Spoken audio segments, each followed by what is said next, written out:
غلطی کی۔ یہ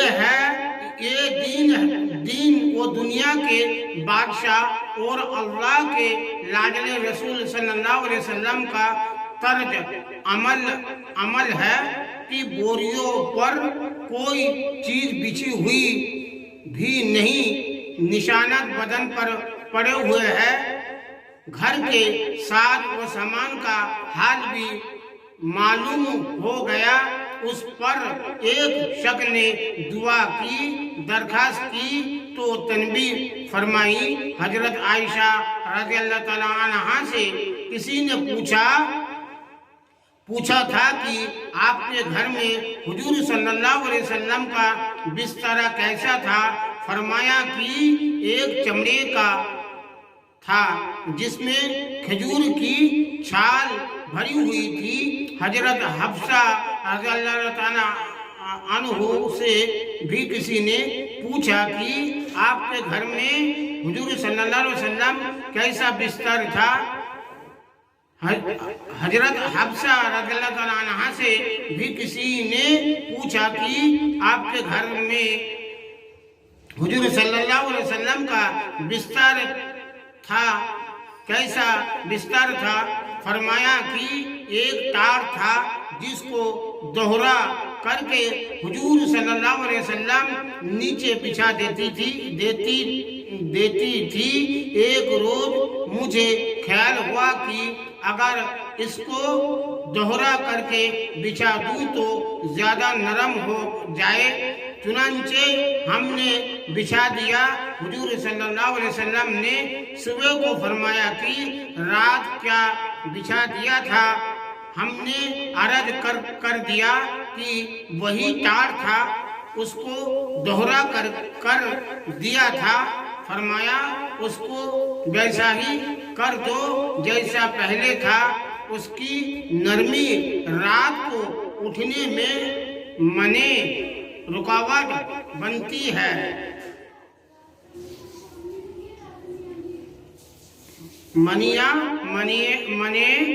رکاوٹ بنتی ہے۔ اب ہم لوگ اپنے نرم اور